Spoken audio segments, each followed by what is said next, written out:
사랑하는 여러분, 한 주간에도 평안하셨습니까? 오늘은 제51과 성탄절에 우리는 무엇을 해야 할까라는 제목으로 말씀의 은혜 나누겠습니다. 여러분 가지고 계시는 구역본과 261페이지를 펴시고 함께 읽어가면서 은혜 나누겠습니다. 나눌 말씀은 누가복음 2장 13절에서 14절 말씀이고 외울 말씀은 누가복음 2장 13절 14절 같습니다. 함께 읽겠습니다. 호련히 수많은 천군이 그 천사들과 함께 하나님을 찬송하여 이르되 지극히 높은 곳에서는 하나님께 영광이요 땅에서는 하나님이 기뻐하시는 사람들 중에 평화로다 하니. 아멘. 자, 읽겠습니다. 크리스마스는 온 인류를 구원하시기 위해 이 땅에 오신 예수 그리스도의 탄생일입니다. 그러나 안타깝게도 세상의 많은 사람들은 가족들과 함께하는 공휴일이라고 생각할 뿐 참된 의미를 알고 기억하는 사람들은 많지가 않습니다. 그런 의미에서 크리스마스의 참된 의미를 알고 교회에 나와 예배를 드리는 성도님들이 참으로 귀합니다. 하지만 단지 교회에 나왔다는 사실만으로 해야 할 일을 다 했다고 생각해서는 안 됩니다. 하나님을 기쁘시게 하고 사람들에게 칭찬을 받는 참된 그리스도인이 되기를 원한다면 주치겠습니다. 크리스마스를 맞이하여 우리 구주 예수 그리스도께서 이 세상에 오신 참된 의미를 묵상하고 이에 걸맞는 행동을 해야 합니다. 주셔놓습니다. 호련히 수많은 천군이 그 천사들과 함께 하나님을 찬송하여 이르되 지극히 높은 곳에서는 하나님께 영광이요 땅에서는 하나님이 기뻐하시는 사람들 중에 평화로다 하니라. 누가복음 2장 13절 14절 말씀. 본문은 예수님이 탄생하셨을 때 들에서 양떼를 지키던 목자들에게 천사가 나타나 예수님의 탄생을 기뻐하며 찬송한 내용입니다. 그리고 자, 이제부터 괄호합니다. 오늘 전체 내용에 대한 문제제기입니다. 천사들의 찬송 가사를 잘 살펴보면 우리가 크리스마스에 무엇을 하며 보내야 하는지를 잘 알 수가 있습니다. 까지 괄호해 놓습니다. 자, 첫 번째로 우리 그리스도인들이 이 크리스마스를 무엇으로 해야 하며 보내야 할까요? 주침에서 함께 읽겠습니다. 하나님께 영광을 돌려야 합니다. 예수님이 탄생하시자 천사들이 들판에서 양을 치는 목자들에게 나타나 부른 찬송의 첫 가사는 바로 예수님의 탄생이 지극히 높은 곳에 계시는 하나님께 영광이라는 것입니다. 그러므로 우리도 크리스마스를 맞아 지극히 높은 곳에 계신 하나님께 영광을 돌려야 합니다. 그렇다면 크리스마스를 맞아야 무엇을 하여 하나님께 영광을 돌려야 할까요? 이에 대해 많은 이야기를 할 수 있겠지만 성령 하나님께서 주시는 감동이 있어 중요한 시천상 한 가지를 권면의 말씀으로 드리겠습니다. 바로 주치겠습니다.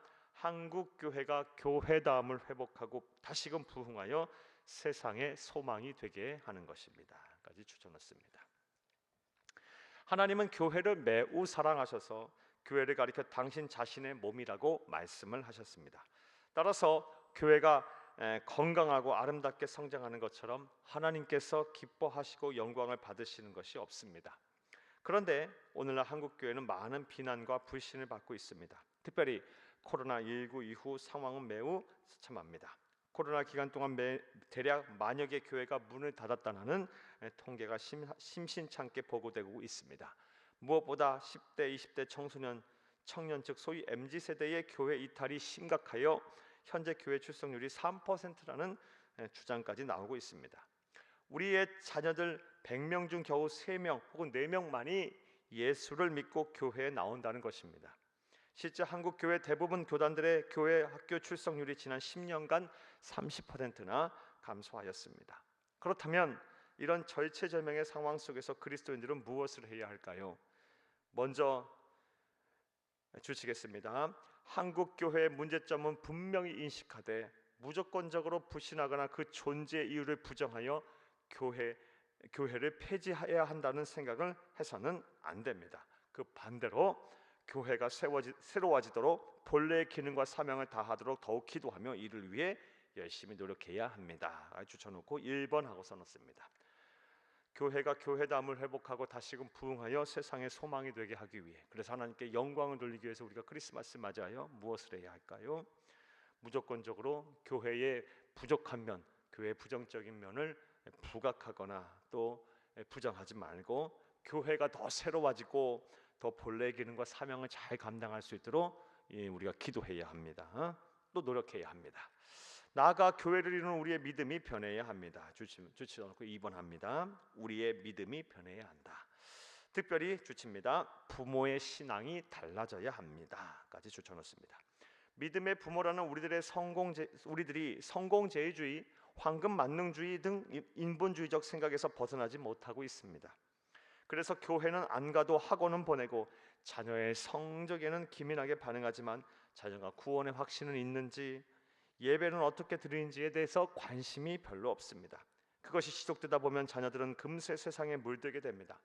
어느 날 여러분의 자녀들이 예수가 아닌 세상을 선택하면 그때 여러분들은 어떻게 하시겠습니까? 우리가 꼭 기억하고 마음에 새겨야 할 것이 있습니다. 주치겠습니다.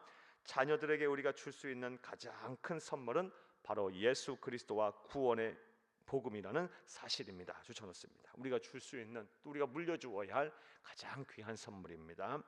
예수 그리스도와 구원의 복음이 마음속에 심겨진 자녀들은 절대로 영혼이 병들지가 않습니다.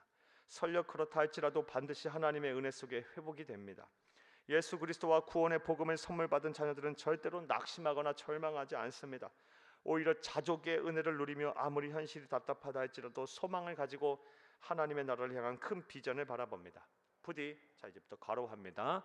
첫 번째 대지에 대한 구체적인 실천사항입니다. 오늘부터 한국교회가 교회담을 회복하고 부흥과 성장을 통해 다시금 세상의 소망이 되도록 더욱 기도해 주시기를 바랍니다. 무엇보다 교회를 이루는 여러분이 참된 그리스도인, 참된 신앙의 부모가 되도록 더욱 노력해 주시기를 간곡히 부탁을 드립니다.까지 괄호해놓습니다. 자, 또 두 번째로 우리 크리스마스를 맞이해 우리가 그리스도인들이 무엇을 해야 할까요? 둘째로 주침에서 함께 읽겠습니다. 사람들에게 평화를 끼쳐야 합니다. 예수님이 탄생하시자 천사들이 들판에서 양을 치던 목자들에게 나타나 부른 찬송의 두 번째 가사는 바로 예수님의 탄생이 땅에 있는 사람들에게 평화가 된다는 것입니다. 따라서 크리스마스를 맞이하여 우리도 탄생하신 예수님처럼 땅에 있는 사람들에게 평화를 끼쳐야 합니다. 그렇다면 이를 위해 우리가 무엇을 해야 할까요? 한 가지만 말씀드리겠습니다. 바로 주십니다. 사랑의 용서입니다. 예수님께서 이 세상에 오셔서 하신 가장 많은 말씀이 바로 사랑이라는 말씀입니다. 그리고 예수님은 말씀만 하신 것이 아니라 이를 완벽하게 실천을 하셨습니다. 당신께서 하신 말씀대로 예수님은 원수까지 차별하지 않고 사랑하셨고 우리를 대신하여 십자가에서 죽으심으로 우리의 죄를 대속해 주셨습니다. 그런데 이런 예수님의 한이 없는 사랑을 받은 저와 여러분의 모습은 어떠합니까?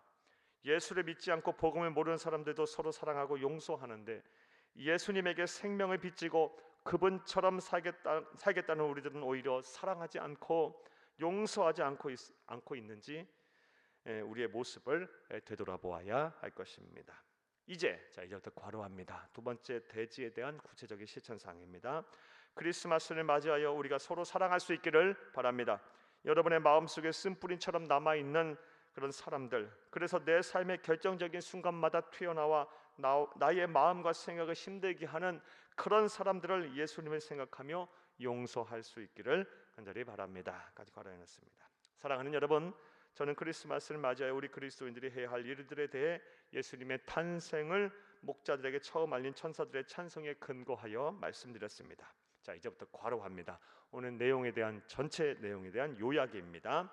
먼저 지극히 높은 곳에 계신 하나님께 영광을 돌리시기를 바랍니다. 이를 위해 주의 몸된 교회들이 교회다움을 회복하고 부흥하고 성장하여 세상의 소망이 되도록 기도해 주시고 참된 신앙인을 거듭나기 위해 각고의 노력을 해주시기를 바랍니다. 나아가 땅에 있는 사람들에게 예수님처럼 평화를 끼치시기를 바랍니다. 역시 이를 위해 우리 구주 예수님처럼 용서하고 사랑할 수 있기를 바랍니다. 까지 가려놓습니다. 오늘 내용에 대한 요약이었습니다. 우리가 이러한 노력과 실천을 하면 사랑이 싣고 불의로 가득한 세상이 달라질 것입니다. 하나님의 나라가 속히 이 땅에 이루어질 것입니다. 메리 크리스마스. 말씀과의 만남을 보겠습니다. 1번 예수 그리스도의 탄생을 축하하는 천사들의 찬송 가사를 통해 우리는 무엇을 알 수가 있을까요? 우리가 성탄절을 어떻게 보내야 하는지 알 수 있었습니다. 하나님께 영광을 돌려야 하고 또 땅에 있는 사람들에게 평화를 끼쳐야 합니다. 자, 2번 보겠습니다. 하나님께 영광을 돌리는 방법에는 무엇이 있을까요?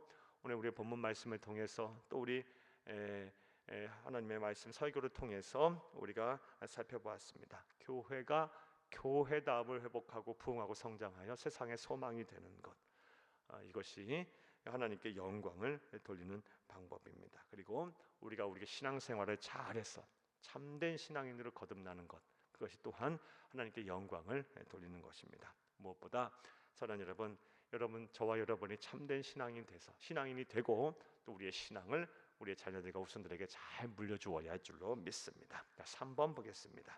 사람들에게 평화를 끼치는 방법이 무엇이 있을지 본문의 내용과 더불어서 생각해보고 함께 나누어 보겠습니다. 오늘 여러분에게 권면해드린 내용은 사랑하고 용서하라라는 것입니다. 우리 주님처럼 원수까지도 사랑하셨던, 자기 목숨을 내주시면서 사랑하셨던 우리 예수님처럼 사랑하고 용서하시기 바랍니다. 그래서 여러분의 마음에 평화를 이루시기를 바라고, 여러분의 주변에 있는 모든 분들이 여러분 까닭에 하나님을 알고 예수님의 사랑 속에 거하기를 간절히 바랍니다. 여러분의 마음과 생각 그리고 여러분의 삶의 지경이 크리스마스를 맞이하여 천국이 되기를 간절히 주의 이름으로 축복합니다. 감사합니다.